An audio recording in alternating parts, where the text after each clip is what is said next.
ఓం సాయిరామ్. ఆ సాయినాథుని ఆశీర్వాదంతో ప్రతి ఒక్కరు కూడా ఆనందంగా, ఆరోగ్యంగా, అష్టైశ్వర్యాలతో ఉండాలని మనస్ఫూర్తిగా కోరుకుంటున్నానండి. అనంతకోటి బ్రహ్మాండ నాయక రాజాదిరాజా యోగిరాజా పరబ్రహ్మ శ్రీ సచ్చిదానంద సద్గురు సాయినాథ్ మహారాజ్కి జై. ఈరోజు బాబా గారు మన కోసం అందించిన సందేశం ఏంటి అంటే, తల్లి నిన్ను హెచ్చరిస్తున్నాను అని చెప్పాను కదా, ఇప్పుడు దయచేసి నా మాట విను. ఈ మాటలు విన్న నీకు ఏం చేయాలో తెలుస్తుంది. ఇది మాత్రం ఎట్టి పరిస్థితుల్లోనూ వదులుకోవద్దు. నీ బాబా ఆజ్ఞ అనుకుంటావో, సందేశం అనుకుంటావో, హెచ్చరిక అనుకుంటావో నీ ఇష్టం. ఒక్కసారి నా మాట విను, లేదంటే ఇతరుల చేతుల్లో అలాగే నువ్వు ఘోరంగా దెబ్బతినాలి, మోసపోవాల్సిన అవసరం ఉంటుంది.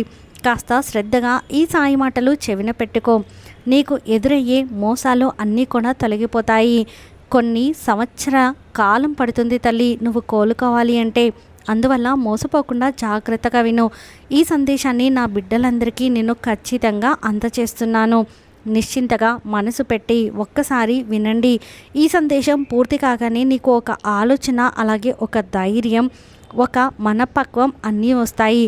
దయచేసి మోసపోకుండా ఈ యొక్క బాబా మాట వింటావు కదా.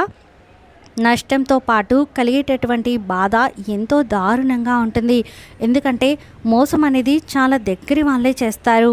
వాళ్ళు నమ్మిన వాళ్ళు చేసిన మోసం అనేది తట్టుకోలేరు కదా. మీ జీవితంలో మోసపోయి ఆర్థికంగా, మానసికంగా బాధపడే బదులు కొంచెం జాగ్రత్త పడి సంతోషంగా ఉండడం మంచిది. మీ కుటుంబాన్ని జాగ్రత్తగా చూసుకోండి తల్లి. అయితే ఈరోజు ఈ సాయి బిడ్డలందరికీ ఏ విధమైనటువంటి హెచ్చరిక నేను అందజేస్తున్నానో వినమ్మా. స్వయంగా ఈ తండ్రి మాటల్లో నువ్వు విని తెలుసుకో.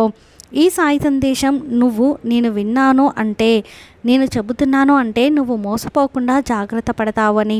ఇక అశ్రద్ధ చేయకుండా ఇప్పటికే చాలాసార్లు నేను హెచ్చరించాను కాబట్టి ఇకనైనా పెడచెవిన పెట్టకుండా విను తల్లి. ఎందుకంటే ఇప్పటి వరకు నీకు అలాంటి దెబ్బ తగలలేదు. నువ్వు జాగ్రత్త పడకపోతే ఈసారి తగిలే దెబ్బ నీ జీవితంలో నువ్వు కోలుకోలేవమ్మా. కాస్త జాగ్రత్తగా ఉండు. నేను చెప్పిన మాట విని కాస్త జాగ్రత్త పడ్డావు అంటే నీ యొక్క జీవితం మంచిగా ఉంటుంది. ఎదుటివారు నేను పొగుడుతున్నప్పుడు అసలు నిజ నిజాలు తెలుసుకోకుండా వారి మాటలకు పొంగిపోకు. మోసపోతూ ఉన్నావు. ఇప్పటి వరకు చిన్న చిన్న మోసాలు మాత్రమే వారు చేశారమ్మా. ఇక ఈసారి వారి ఆలోచన చాలా దారుణంగా ఉంది తల్లి. అలాంటి మోసాలకు, అలాంటి పొగడ్తలకు ఎప్పుడూ కూడా నువ్వు తలవంచవద్దు. నువ్వు అలాగే ఉంటే నువ్వు పూర్తిగా నిన్ను ముంచేస్తారు తల్లి. అందుకే ఎప్పుడు అమాయకంగా ఉండకూడదు అనేది. నీ అమాయకత్వమే ఇతరులు ఆసరాగా వారు నిన్ను మోసం చేయడానికి వారికి ఒక ఆయుధంగా మారిపోయింది. ఈ భూమి మీదకు నిన్ను ఊరికే పంపాడా ఈ సాయి? నీ సామర్థ్యం నాకు తెలుసు, నువ్వు గుర్తించు. ఎందుకంటే వారి మాటలకు ఎప్పుడూ పొంగిపోవద్దు. చాలా దెబ్బతింటావు. ఇతరుల మాటలకు పొంగిపోయి అలాగే నీ జీవితాన్ని చిక్కుల్లో పడేసుకోవద్దు. అలాగే ఎదుటివారు ఎవరైనా సరే నిన్ను కృంగదీసే మాటలు చేస్తే కృంగిపోవద్దు. కాబట్టి ఎవరిని నమ్మాలి, ఎవరిని నమ్మకూడదు అనేది కూడా నువ్వు జాగ్రత్తగా చూసుకో తల్లి. అయితే చెబుతున్నాను వినమ్మా. ఇతరుల గురించి పట్టించుకోకుండా నీ పని నువ్వు చేసుకుంటూ వెళ్ళు. అప్పుడు విజయం నీ గురించి గర్జించి చెబుతుంది. ఎవ్వరి గురించి ఆలోచించవద్దు, ఎవ్వరి మాటలు వినవద్దు. అర్థమైంది కదా అమ్మా.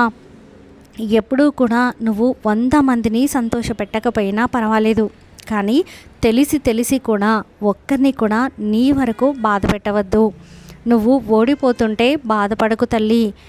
ఓటమి అనేది గెలుపుకు నాంది అని చెప్పాను కదా. నీకు కావలసింది వెతుకుతూనే ఉండు, ప్రయత్నిస్తూనే ఉండు. అలా ప్రయత్నించినంత వరకు నీకు విజయం వస్తూనే ఉంటుంది. ఓటమిని ఎప్పుడూ ఒప్పుకోకు. ఇతరులను బాధ పెట్టడం నీటిలో రాయి వేసినంత సులభం. కానీ తల్లి, తెలిసి వారిని మరలా మునుపట్లా తీసుకురావాలి అంటే ఆ నీటిలో ఉన్న రాయిని వెతికేసి తీసేంత కష్టం. అర్థమైంది కదా ఇప్పటికైనా. కాబట్టి ఎవరిని కూడా నీ అంతటా నువ్వు బాధ అనేది పెట్టవద్దు. ధైర్యంగా బ్రతుకు, కానీ తలదించుకొని మాత్రం బ్రతకవద్దు. నీకు ఒక విషయం చెప్పనా అమ్మా. ఈ ప్రపంచంలో ఏది పగిలినా అది శబ్దం చేస్తుంది, కానీ మనసు పగిలితే మాత్రం మౌనంగా అలాగే ఉండిపోతుందమ్మా. చూడు తల్లి, ఎవరిని మనసు మంచిగా ఉంటుందో వారి తలరాత మాత్రం ఎప్పుడూ చెడుగా ఉంటుంది. జీవితం అనేది మహాయుద్ధం లాంటిది తల్లి, అందులో పోరాడితేనే గెలవగలవు. అలా కాకుండా ఊరికే కూర్చొని ఉండిపోవాల్సి వస్తుంది. కాబట్టి నీకు ఒక విషయం చెబుతున్నాను, జాగ్రత్తగా విను తల్లి. పక్షికి ఒక ఈక ఊడిపోయిందని ఎగరడం మానేస్తుందా? లేదు కదా. అది అలానే నువ్వు కూడా నిన్ను ఎవరో ఏదో అన్నారని నీ పైన నీ గమ్యాన్ని చేరుకోకుండా ఆపేస్తే ఎలా? గంజాయి మొక్క ఎంత ఎత్తు ఉన్నా మనం చిన్న తులసి మొక్కనే పూజిస్తాము. అలానే చెడ్డవారు ఎంత పెద్దవారైనా ధనవంతులైనా సరే మంచివారికి మాత్రమే విలువనిస్తాం. ఇది అక్షర సత్యం, నిజం కదా తల్లి. నువ్వు ఇతరులకు చేసే సాయం వెంటనే మర్చిపోవాలి. అదే నీకు చేసిన సాయం జీవితాంతం గుర్తుంచుకోవాలి. నువ్వు చేసిన సాయం ఎప్పుడూ మర్చిపోవాలి, ఇతరులు చేసింది మాత్రం గుర్తుంచుకోవాలి. ఇది ముఖ్యమైన విషయం. అలా కాకుండా నేను సాయం చేశాను అని చెప్పుకుంటూ ఉంటే అది ఖచ్చితంగా నీ అమాయకత్వమే అవుతుంది. తల్లి, నువ్వు ఇతరులకు చేసే సాయం వెంటనే మర్చిపోవాలి. అప్పుడే ఆ సాయం నీకు ఎంత మేలు చేస్తుందో అది రెట్టింపయ్యి నీకు తిరిగి వస్తుంది. నీ చుట్టూ ఎంతోమంది మంచిగా నటించే చెడ్డవారు ఉంటారు. ఆ విషయం గుర్తుంచుకో, వారిని గమనించుకో. అలా కాకుండా వారి బుట్టలో పడి మోసపోకు. వారిని కనుక్కోవడం కాస్త కష్టమే. ఎందుకో తెలుసా? చెడ్డవారు మంచివారి కన్నా మంచిగా నటిస్తారమ్మా. కాబట్టి కాస్త జాగ్రత్తగా ఉండు, లేదంటే ఖచ్చితంగా నష్టపోవాల్సి వస్తుంది. ఓపికగా ఉండేవారు ఎప్పుడూ ఓడిపోరని గుర్తుంచుకో తల్లి. ఓపిక అనేది ఒక్కసారి నువ్వు ఓపిక పట్టి చూడు, జీవితాంతం నీకు ఎన్నో నేర్పుతుంది.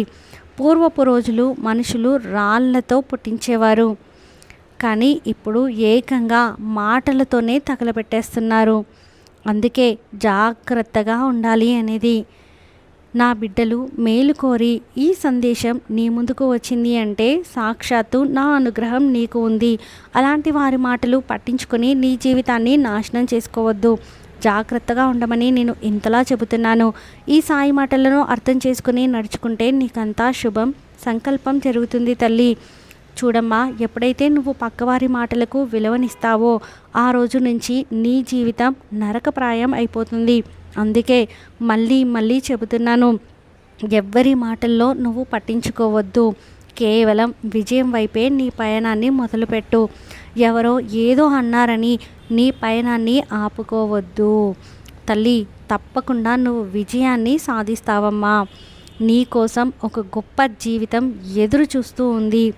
మరి దానిని త్వరగా చేరుకోవాలి అంటే నీ బాబా చెప్పిన మార్గంలో మాత్రమే నువ్వు నడవాల్సి ఉంటుంది. అప్పుడే అది వేగంగా నిన్ను చేరుకోగలదు. అర్థమైంది కదా తల్లి. ఇక దేని గురించి కూడా ఆలోచించకుండా నీ లక్ష్యంపై దృష్టి పెట్టి ముందుకు నడువు. నీకు అంతా శుభమే కలుగుతుంది. నా ఆశీర్వాదం నీకు ఖచ్చితంగా అందుతుంది అని బాబాగారు అయితే అంటున్నారండి. ఈ వీడియో మీకు నచ్చితే ప్లీజ్ లైక్ చేయండి. మరికొంతమంది సాయి భక్తులకు వీడియోని షేర్ చేయండి. ఫస్ట్ టైం ఛానల్ని చూస్తున్న వాళ్ళు సబ్స్క్రైబ్ చేసుకుని పక్కనే ఉన్న బెల్ ఐకాన్ని క్లిక్ చేయడం అసలు మర్చిపోవద్దండి. ఆ సాయినాథుని ఆశీర్వాదంతో ప్రతి ఒక్కరు కూడా ఆనందంగా ఆరోగ్యంగా అష్టైశ్వర్యాలతో ఉండాలని మరొక్కసారి మనస్ఫూర్తిగా కోరుకుంటున్నానండి. సర్వే జన సుఖినో భవంతు. ఓం సాయిరామ్.